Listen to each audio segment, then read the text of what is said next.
Hello and thank you for being with us. I'm Igor Kule and this is Eastern Europe Review, a joint production of BELSAT TV and TVP World. In our program we discuss events in countries east of Poland, mainly Ukraine, Belarus and Russia.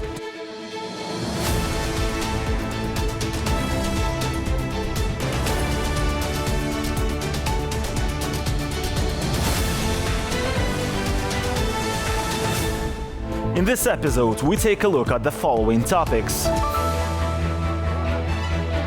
slavery and illegal deportations in the heart of Europe. The US adds Belarus to the list of human trafficking sponsors. And the so-called political prisoners? Go there to do the clearing. Help the country. Following Russia's footsteps, Kazakhstan aims to restrict LGBT community rights. Half of my university knows that I'm gay, and I'm still alive. The harsh duty of Ukrainian tank crews, an exclusive frontline report. When it heats up, it gets to 45 degrees Celsius inside. Belarus has been added to the US Department of State's list of countries sponsoring human trafficking. The Lukashenko regime has been implicated in the forced removal of thousands of Ukrainian children from Russian-occupied territories.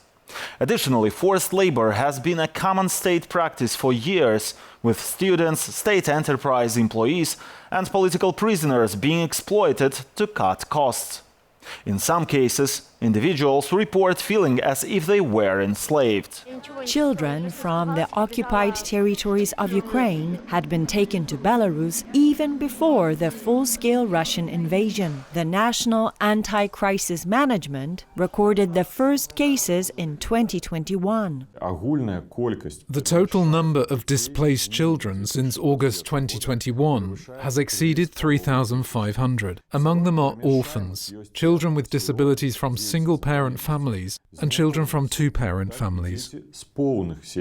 All Ukrainian children illegally taken to Belarus were highly vulnerable to trafficking. This was noted by the US Department of State in a special report in June. The removal of Ukrainian children became one of the reasons for including Belarus on the list of countries sponsoring human trafficking. I contacted Putin and said, listen, let's use part of the union budget for these children. That's how we started bringing them in, treating them, and then they left. They don't want to leave. And now I'm in a criminal court. For what? In the context of promoting human trafficking, the Department of State also mentioned the practice of forced labor in occupational therapy centers. Belarusians who have experienced this describe their situation as slavery. The work is grueling and they earn mere pennies. After a year or even two there, people with addictions are released directly onto the streets, still not healthy and without a penny to their name. Recently, the authorities have begun to use ex-prisoners or those sentenced to community service as free labor. In winter, they are forced to clear snow, and in spring, they are made to collect heavy stones or assist agricultural enterprises. Every day, we leave for various types of work. Unemployed citizens who are registered with a probation service are now actively involved in addressing the aftermath of the hurricane that recently damaged infrastructure and nature in the Homel district. Lukashenko even suggested assigning opponents of the regime who are in prison to these tasks. And the so-called political prisoners? Go there to do the clearing. Help the country. Prison labor has already been exploited by Lukashenko's regime. It often involves hard menial work, with safety regulations frequently violated, and a 6-day workweek for political prisoners. They sew uniforms for security forces, sort waste from industrial enterprises, produce coal, recycle materials, and work in wood processing. Additionally, in 2022, it was revealed that IKEA had worked with Belarusian suppliers that used prison labor. The ban on forced labor is outlined in Article 13 of the Labor Code. It's forbidden not only to force people to work, but also to punish them for refusing work that is not stipulated by their employment contract. Despite the legislation, students and employees of state enterprises are periodically sent to collect stones in the field or participate in the annual voluntary workday Republican Subotnik, organized to tidy up public spaces. Those who refuse to join the cleanup efforts with a rake or shovel face threats of dismissal or sanctions. Today, forced labor in Belarus aligns with Lukashenko's principle: it's not a time for laws. In Kazakhstan, a petition against so-called LGBT propaganda has garnered 50,000 signatures in just 10 days, setting a new record. Human rights activists are concerned that the situation is mirroring the Russian scenario, where not only was the alleged propaganda banned, but the entire LGBT community was ultimately labeled as extremist. 30-year-old Leo is a drag artist. As soon as bright makeup touches his face, followed by mascara and lipstick, the young man transforms into Sarah Dip, his stage name. The image alone contains self-irony and a challenge, addressed not only to the public, but also to himself and his fears. My main job is in the catering industry. When my colleagues, cooks, waiters, bartenders and security guards find out that I'm gay, their reaction is often, "Oh man, you're such a cool dude." They differentiate between faggots and gays, saying, "Now we see who's a faggot and who's a gay." I tell them that gays are just ordinary people. But not everyone considers LGBT community members to be ordinary people, especially when it comes to such unique individuals. I've had to fight a lot while dressed up. There's a petition against the so-called LGBT propaganda, which can worsen the circumstances for sexual minorities in Kazakhstan. As the great Russian singer Alla Pugacheva once said, when some shit happens in a country, who's to be blamed? Artists and gays, because they have to distract people. The petition against LGBT propaganda was launched by the Kazakhstani Union of Parents. My children, grandchildren, your children are growing up. At the same time, there's LGBT news and propaganda in open sources everywhere. They should be banned by law. The Kazakhstan Union of Parents is anti-gender, anti-vaccine and promotes conspiracy theories. It was established at the end of May and quickly gathered 50,000 signatures. The media speculated that administrative sources were used to achieve this. The first meeting of the group, which included deputies, government officials and public figures, took place on June the 21st. The authors of the petition cite Russian restrictions as a positive example. They claim that sexual orientation can be imposed on a person, and same-sex relationships are Western trends aimed at destroying family values and undermining society.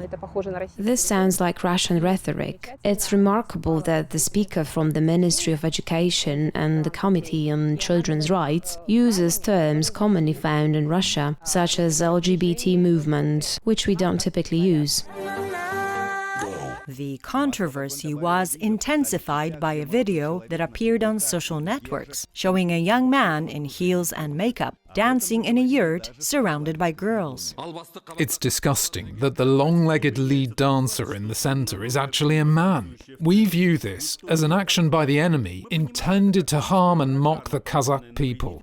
The performer faces up to 7 years in prison for inciting social, national and religious hatred. Human rights activists and lawyers note that the Kazakh authorities frequently use existing administrative and criminal penalties to target what they deem non-traditional.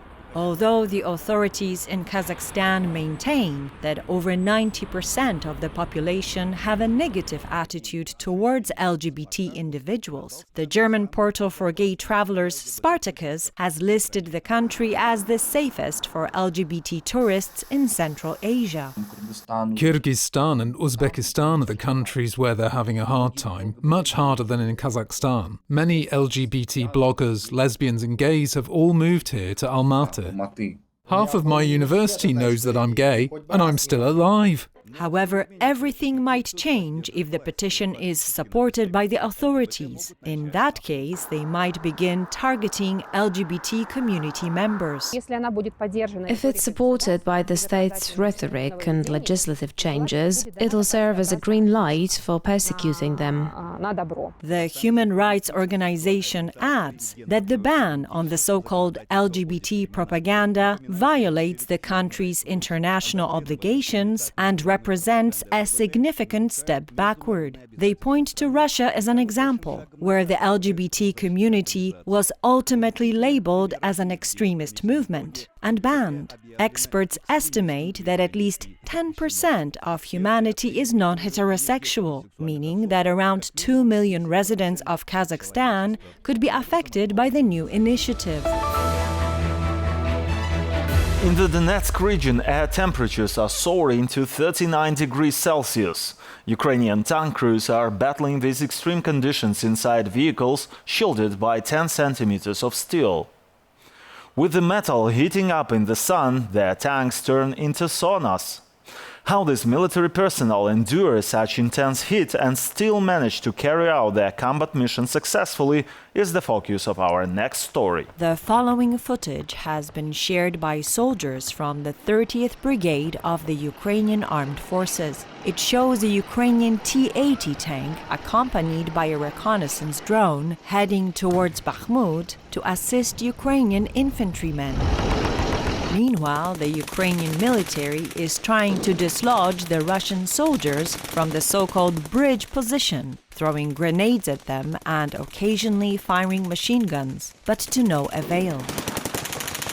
The enemy infantrymen were entrenched under the broken crossing, and it was impossible to penetrate the thick reinforced concrete slabs with grenades or bullets. That is why the Ukrainian fighters asked the tankers for help. Yes, we shelled this bridge for a long time. The enemy was very well entrenched under the bridge and had dug a lot of holes there. We also used artillery and tanks, and only then were we able to dislodge them from underneath the bridge. Alexander is a mechanic driver of a T-80 tank. He says that in this heat, under the 10 centimeters of armor and with the engine running, the hull heats up to 50 degrees Celsius. When it heats up, it gets to 45 degrees Celsius inside. There is a fan here. When you close the hatch, you turn on the fan. It blows hot air directly in your face, but at least it provides some airflow. Currently, in the Donetsk region, daytime temperatures are rising to at least 36 degrees Celsius. We decided to measure the temperature inside a tank parked in the shade. While the measurement is being taken, Serhiy, the tank driver, recounts how they went into action and came under artillery fire. Despite hiding in the trees, a Russian FPV, first-person view drone, was able to locate them. We moved to another position and stopped, but an FPV drone found us and hit the tank. I had concussion. The crew got out of the tank just then. Those grills saved my life. I only had concussion. Serhiy says that tanks without the so-called SLAT armor and electronic warfare equipment rarely go on combat missions because attack drones are constantly searching for targets. Meanwhile, mechanic driver Alexander takes the thermometer from inside the tank. Even in the shade, the vehicle heats up to more than 40 degrees Celsius. So the temperature is 45 degrees. The tankers say that during the battle, under the scorching sun and with the engine running, the armor gets so hot that you can fry eggs on it, and the temperature inside the vehicle feels like a well-heated bath. Nevertheless, the Ukrainian tankers carry on. And that's it for today. Eastern Europe Review will be back next Sunday. Please stay with us and keep watching TVP World.